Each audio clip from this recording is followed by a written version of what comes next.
नमस्कार जनपद वासियों। आज मैं जिला कलेक्ट्रेट कार्यालय से आपको एक मैसेज देना चाहता हूं। यहां एक सूचना विभाग होता है, जो सूचना विभाग से सारे अखबार पत्र पत्रिकाएं सर्कुलेट होती हैं, यानी एक तरह से उनके पास सबका डाटा होता है।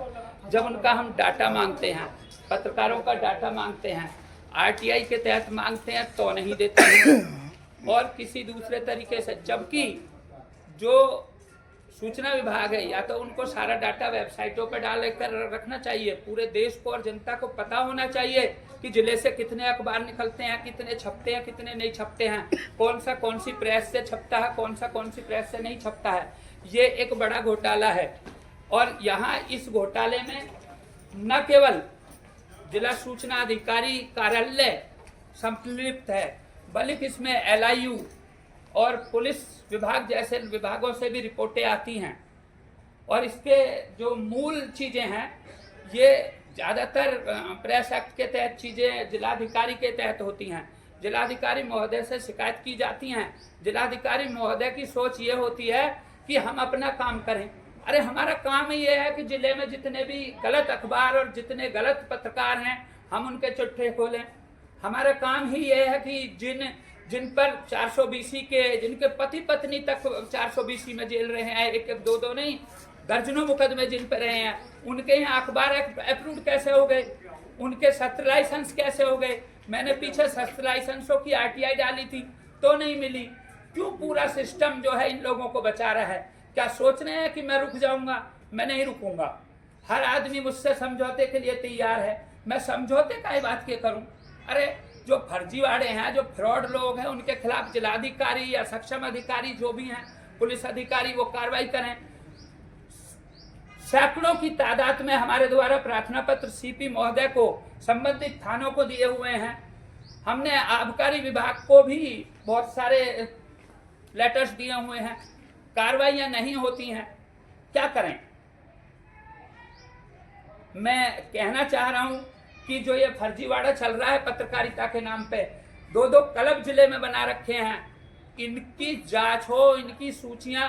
हमारे पास बहुत सारी चीजें हम जनपद न्यायालय से ले लेते हैं, लेकिन यहाँ जो कार्यालयों में है, मैंने अभी प्रयास किया, मैंने पहले भी मांगी, ये RTIयों तक को नहीं देते। RTI तो जो है उत्तर प्रदेश में 0 हो गई है। सबसे पहले तो RTI के लिए पोस्टल ऑर्डर तक नहीं मिलते, बड़ी समस्या है। आप पूरे जिले गौतम बुद्ध नगर और गाजियाबाद में घूम लीजिएगा, ये पता नहीं केंद्र सरकार का फंडा है या उत्तर प्रदेश सरकार का, यहाँ आपको RTI नहीं मिलेगी।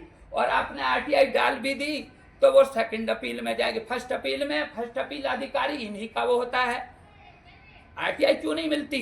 कि उसमें फर्स्ट अपील अधिकारी जो, अरे इसमें जनता के मेरे जैसे लोगों को लाएं।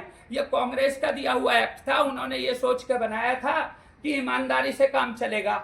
आज यहाँ ऐसी सरकार बन गई है जो तमाम आयोगों के अध्यक्ष पार्टियों के ही ऐसे नुमाइंदे बनते हैं कि जो कुछ खुलने ही नहीं देते।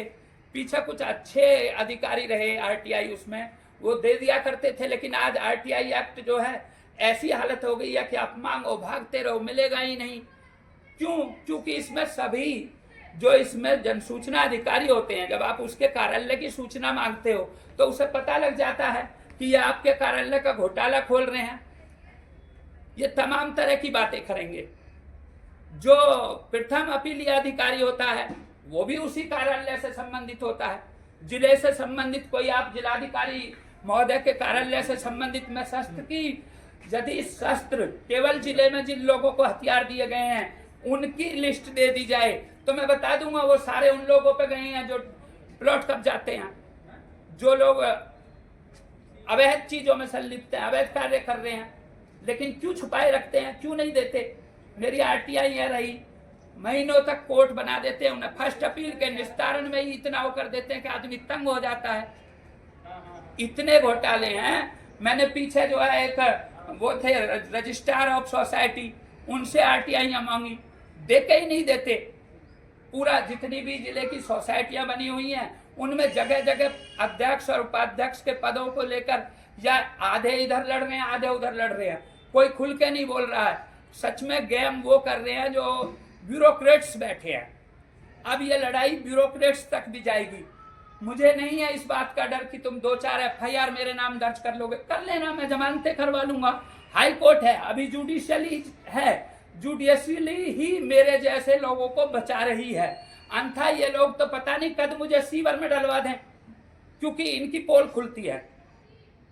मैंने इतने प्रार्थना पत्र दिए हैं, यदि मेरी हत्या होती है तो कम से कम जिले के जिलाधिकारी का नाम उसमें होना चाहिए, क्योंकि जिलाधिकारी को भी मैंने पत्र दिए हैं, एक भी पत्र पर कोई कार्रवाई नहीं हुई, उसे पेंडिंग रखते हैं। हम प्रार्थना पत्र देने आते हैं तो हमारे साथी यदि कोई वीडियो बनाते हैं तो उन वीडियोज को डिलीट करवा देते हैं। कैसे होगा? लोकतंत्र कहीं बचा ही नहीं है। मैं अपने जिले से शुरुआत कर रहा हूं, लोकतंत्र की रक्षा करें। जो भी लोग जिन जिलों में लड़ रहे हैं वो लड़ें, कोई ना कोई मरेंगे लेकिन लोकतंत्र स्थापित हो जाएगा। जो भाजपा के शासन काल में लोकतंत्र की हत्या हो गई है, हिंदू मुस्लिम करके वोट ले लिए जाते हैं। योगी जी पूरे साल से साल चुनावों में इधर उधर कटोगे बटोगे करते रहते हैं, अपने प्रदेश को देखते नहीं है। अपने प्रदेश में क्या हो रहा है? ऊपर के अधिकारियों के कब्जे में नीचे के अधिकारी नहीं है, पता नहीं क्या हो रहा है। धरातल पे ऐसे लोग इसलिए शिकायत करने नहीं आते हैं कि उन्हें गुंडे मवालियों से कुचलवा दिया जाता है। इसी के साथ नए वर्ष की मुबारकबाद और नई शुरुआत। संजय भाटी।